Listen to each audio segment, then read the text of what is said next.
What's good, superstars? Back with another daily snowball video. How the times have changed, how we have evolved this portfolio, this I guess you can say case study. It's changed a lot, and I think we might be where we want to be at this point. So there's a lot on the screen right now, but I'm gonna basically dummy it down for you.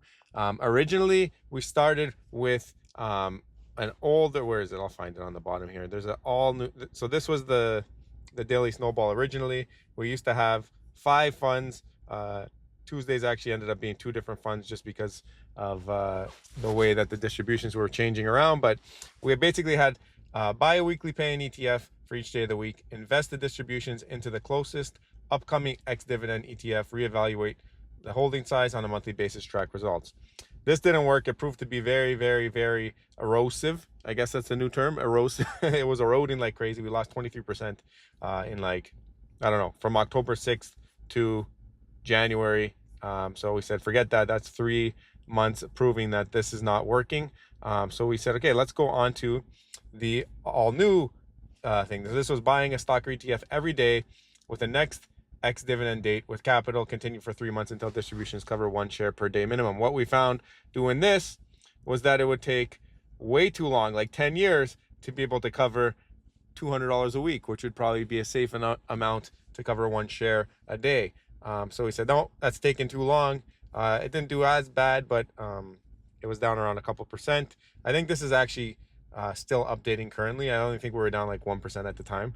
But anyway, these are not our funds anymore. Now we've moved on to the all new, and you can see it in the thumbnail. The new way of doing it, if I can find it. Okay, so this is the research tab. So now what I've done is I've utilized AI to help select the funds which we will be buying on a daily basis.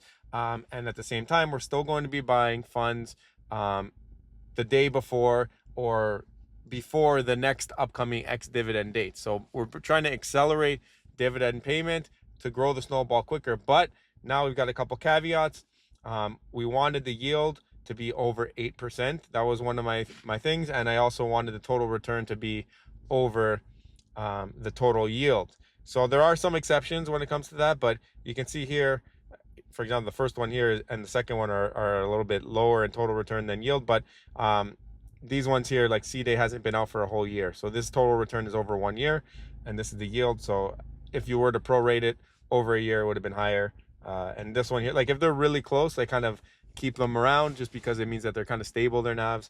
But anyway, I tried this initially with the all new style and I let AI pick the funds. What I found is that AI is not accurate. So if you're trying to use AI to select funds, be very careful because it is not accurate when you put in stipulations for screening, etc.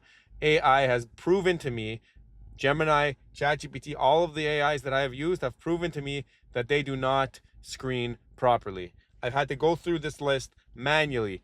Originally, there was 171 funds. I took it down to 112. So that means there was like 59 funds that were wrong. They weren't proper. So I double checked all the yields. I double checked all the total returns. I double checked the dividend dates. Even the frequency was wrong on some of them. But anyway, it got me started.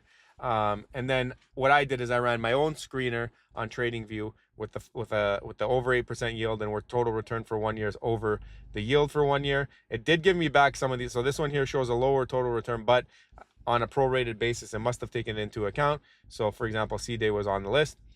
What I got AI to do for me was this column right here. I got AI. I said, how can I use AI in a way that will help me? So I want to have the blended weight, the weighted average of my stability of my funds to be around 7, meaning that the dividends should not change too much. A 10 would be dividends don't ever change or only get better. A 1 would be dividends are like very volatile. You can't predict them. You might get a dividend, you might not. So on average, I said, listen, I do want some higher yielders. The higher yielders are obviously going to have lower stability. So I do want to still include those in my portfolio, but I want to start to keep track of my stability of my portfolio, which you're going to see on the next page. And I want that to be around a 7, maybe a 6, 7, 6, 7, 6, 7, a 6 or a 7, but more towards the 7 would be preferred. I'm not quite there yet, you'll see, because I've bought some of these funds before I was able to finish all of my research here. But anyways, all the research is done. I went through all the funds. These are all of them. If you want to look at them, whatever, don't buy these. The red is basically dates that have passed. So we're at the end of February today. Upcoming dates will be March 2nd. If it's yellow, it means that the ex-dividend date is a prediction based off of the previous one. But so in and around that date, I got to start to look at, okay, when's the actual ex-dividend date when they announce it? And then I could put it in the proper place. So anyways, that upcoming dividend was NVDW. I didn't have any other options for March 2nd. So Friday, I picked up NVDW. Monday, I have a choice between IGLD and JEPQ, for example. And when I show you my basically my weighted average of stability, it's below 7. So I'm likely going to pick JEPQ to help raise that average up, because the stability here is a 7, whereas IGLD's stability, because it has a 23% dividend, is only a 2. So that's something that the stability is going to help me with. There are a blend of all of them. There are some 10s in here, UTG, Altria, British Tobacco, a bunch of them that I've paid for a long time. MPLX is even a 10. So there's only a few of them, but they're also ones. So there's annual dividend payers that this screener picked up. The annual ones, a lot of them are a 1. Some of them are higher, but a lot of them are 1s. So yeah, it's going to vary, and depending on what's upcoming, I'll do that. I do have some weeklies in here, so these got to renew. They haven't announced their dividend dates, but I'm on top of them. I'm looking at the weeklies all the time to see, did they announce a dividend day? But likely this will be probably on March 2nd, the 23rd ones, and then the 25th will be like a week after that. So anyways, we went with that. We went with NVDW because it had not been touched yet, and had a 40%. We wanted to kind of higher our yield to kind of shorten the timeline to get to that per week dividend. But anyway, here is the new spreadsheet. This is what we're going with. We are up 1%, $7. Are we ever up on the Snowball challenge? We're never up on the Snowball challenge. But anyway, the all new daily Snowball is up. Here you can see I've replaced. So if you're looking at the first little bit here, I kept the date that I started the all new dividend Snowball, but I've replaced a lot of these with current stocks that are on my Snowball research tab. So initially when I did this, if the stock was not on the Snowball tab, I just put in the next upcoming dividend dates. So a lot of these will be like recent, because I just made some recent switches. But once you get down to like the last week or so, these are pretty, I think UTG was the first one when I started with this new strategy. So anything before that are just replacements, but everything here has been like, I bought February 13th because the ex-div was the 17th, etc. Right? So Chippy because it's 18th. Some of them, there wasn't one, or I was still in the process. So I said, listen, let me buy that again. But now we have a pretty good structure going here. So this is what we're going to do. I'm showing you guys the book value. Every day I'm buying 1 share. That's still continuing. The current price total, which would be a combination. I don't even know if I need both of those tables. Probably not. The weighted average, the purchase yield. So the reason I'm doing this is because if I do have 2 separate ones, you can see if they were to be in different price, you would see different yields, etc. And then I say distributions per year, expected yield at distribution. So this is based off of that exact date. And then the expected yield per week is just a division of the expected yield per distribution. And then that sums up, right now we're making $3.44 a week on average. And it should take us 1,500 days instead of 3,600 days to get to $200 a week. And this has been shrinking because I have been putting in higher yielders. You can see the 76 cents a week, 47 cents a week, 31 cents a week, 53 cents a week. So we're going to have a lot more of that than we did early on. When you can see early on here, it's all like single digits, right? So hoping to grow that up. But this is my current holdings. If I have more than 1 share, I've accounted for it here. But you can see I have my stability scores. Blue funds, if you're wondering, are American. Green funds or red funds are Canadian. I have the conversion on the Canadian, so it's all in USD at the end of it. And you can see my weighted average there in red, 5.7. So I want to keep it above 7. I don't even mind if it's between 6 and 7.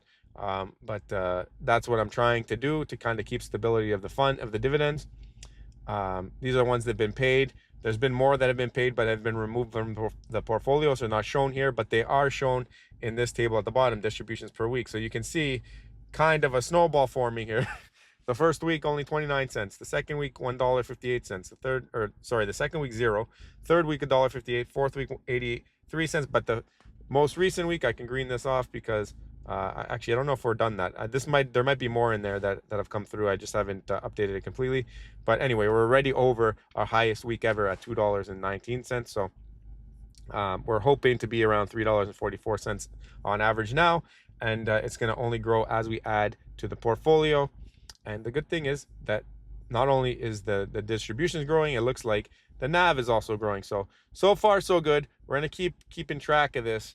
And this column here, where it says used or not used, is kind of going to matter more once I'm once I'm only utilizing distributions to pay for the funds. So right now I'm just going to keep them no for everything until we get to a point where we're making enough in distributions that they can start to support the system themselves, and the distributions will buy the new funds, and etc. And the snowball will continue on its own. So hoping to get there in, looks like 5 years, but hopefully less than that as we continue to build with this new strategy, and keeping an eye on our weighted average of our stability score. So yes, AI definitely helping with the strategy, with the stability, because that is the main focus of the entire portfolio. Let me know what you guys think. Do you like this? I'm gonna have to change all these rules. This is just a copy and paste, but still buying a stock and ETF every day with the next X dividend date with capital. Continue until distributions cover 1 share per day. Track results, like and subscribe.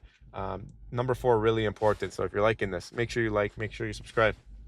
You guys are coming out in waves to watch the videos. I really appreciate it. I've been noticing a pretty steady view count on this series, and also on the Living Out of the Brokerage series. So really appreciate that. If you guys can subscribe, really helps me. I'm almost at well, not almost there, but we're on our way to 1,000 subscribers, which is required to monetize the channel. I have lots of cool ideas once we're monetized, not only for money tests, but also to give back.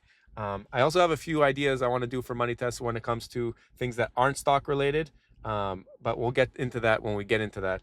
Just different ways that potentially we can make money. So if you're into that kind of thing, definitely hit the subscribe button as well. And guys, thank you so much for watching this one. We'll see you in the next one. I love you. Bye.